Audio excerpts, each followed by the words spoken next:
Hi friends, ఈరోజు banana తోటి అంటే పచ్చి అరటికాయ తోటి నేను చేయబోతున్న రెసిపీ చూసేద్దాం, వచ్చేసేయండి. ఈరోజు నేను చేసిన రెసిపీస్ అన్ని మీకు చూపిస్తాను. ఎగ్స్ కూడా ఉడికించుకుంటున్నాను. ఎగ్స్ వేరే రెసిపీ, అరటికాయలతో వేరే రెసిపీ చేస్తున్నాను. ఇవి లైట్గా ఉడికించుకుంటున్నాను. ఇలా 2 అరటికాయలు అనమాట. వీటిని 2 అరటికాయలు తీసుకొని వీటిని లైట్గా కుక్ అయితే సరిపోతుంది. మరీ డీప్గా కుక్ చేయకండి, లైట్గా ఉడికితే సరిపోతుంది. ఉడికించుకున్న వాటిని తొక్క తీసి ఇలా పీల్ చేసేసుకొని నీట్గా రౌండ్ పీసెస్ లాగా కట్ చేసుకుంటున్నాను. పీసెస్ లాగా కట్ చేసేసుకొని కోడిగుడ్ల కోసం ఉల్లిపాయలు కూడా కట్ చేసి పెట్టుకున్నాను. వీటిని డీప్ ఫ్రై చేసుకుంటాను అనమాట. ఆయిల్లో అరటికాయ పీసెస్ని డీప్ ఫ్రై చేసుకుంటే మనకి చిప్స్ లాగా వస్తుందన్నమాట.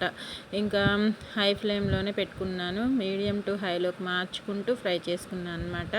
అన్నీ ఈవెన్గా ఫ్రై అయ్యేలాగా ఓవర్లోడ్ చేయకుండా కొద్దిగా వేసుకుంటూ చక్కగా ఫ్రై చేసేసుకుందాము. సన్నగా కట్ చేసుకోండి, అప్పుడు మనకి చిప్స్ లాగా బాగా వస్తుందన్నమాట. ఇదిగోండి, నేను చూపిస్తున్న విధంగా 2 వైపులా టర్న్ చేసుకుంటూ చక్కగా ఫ్రై చేసేసుకోవాలి. మీ అరటికాయ తినని పిల్లలు, ఇష్టపడని పిల్లలు ఉంటారు కదా. మ్యాక్సిమం మా పిల్లల కోసం ఇలా కొత్తగా డిఫరెంట్గా ట్రై చేస్తూ ఉంటాను. వాళ్ళతో ఆ వెజిటేబుల్ ఎలా అయినా తినిపించాలి అన్న ఆలోచనతోటి. ఓకేనా. ఇంకా ఇదైతే ఫ్రై అవుతూ ఉన్నాయి. ఈలోపు నేను మొక్కజొన్న చిప్స్ కూడా ఫ్రై చేసి పక్కన పెట్టుకున్నాను. అరటికాయ పీసెస్, మొక్కజొన్న చిప్స్. ఇంకా మా అమ్మాయికి ఇంట్రెస్ట్ కాబట్టి తను కలపడానికి వచ్చిందనమాట. ఇదిగోండి, ఈ విధంగా అవి 2 తింటూనే కలుపుతుంది చూడండి.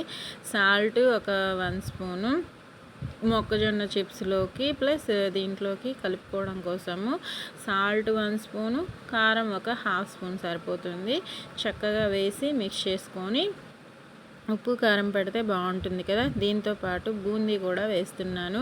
అంటే నేను ముద్దపప్పు చేస్తున్నాను అనమాట. దాంట్లో సైడ్గా ఇది తినడం కోసము ఈ రెసిపీ చేసుకుంటున్నాను. ఇంకా బూందీ కూడా వేసి చక్కగా మిక్స్ చేసుకొని ఇంకా పప్పులో నంచుకోవడానికి కోసము ఇలా ట్రై చేశాను అనమాట. చాలా బాగుంది. ఇంకా ఇదిగోండి, చూసేయండి, వైట్ రైస్. ఈరోజు నేను చేస్తున్న రెసిపీస్ వైట్ రైస్. దానిలోకి మా అమ్మాయి చాలా రోజుల నుంచి అడుగుతుంది ముద్దపప్పు చేయమని. ఇదిగోండి, పప్పు కోసము ముద్దపప్పులో నేను పసుపు, ఉప్పు మాత్రమే వేసి ఉడికించుకుంటున్నాను. ఒక్కొక్కరు ఒక్కొక్క విధంగా చేస్తూ ఉంటారు కదా. ఇంకా ఆనియన్స్ కట్ చేసి పెట్టుకున్నాను. ఎగ్స్ ఉడికించుకొని ఇదిగోండి చక్కగా ఫ్రై చేసేసుకున్నాను ఉడికిన ఎగ్స్ని. అప్పుడప్పుడు ఇలా ఫ్రై చేసుకొని తింటే టేస్ట్ ఎమ్మీగా ఉంటుంది కదా. ఉల్లిపాయలు బాగా ఫ్రై చేసేసుకుంటున్నాను. ఇంకా దానిలోకి ఎగ్స్ వేసుకొని ఉప్పు కారం వేసుకొని సర్వ్ చేసేయడమే. ఇదిగోండి, టేస్టీ ముద్దపప్పు. దానిలో కాంబినేషన్గా మన ఆంధ్ర ఆవకాయ ఇంట్లో చేసిందే. ఇంకా నేను చేసిన ఇప్పుడు బనానా చిప్స్ లాగా సైడ్ డిష్ కోసము. ఇంకా పిల్లలు ఇష్టంగా తిన్నారు మా వాళ్ళు. ఇదిగోండి, ఎగ్ ఉల్లిపాయలు అందరికీ తెలిసిందే కదా. ఇంకా వైట్ రైస్ టేస్టీగా తిన్నాము, ఎంజాయ్ చేసాము. పెరుగు, సాల్ట్, నీళ్ళు ఈరోజు తోడుకోలేదు పెరుగు, అందుకే బయట కొనుక్కొచ్చు.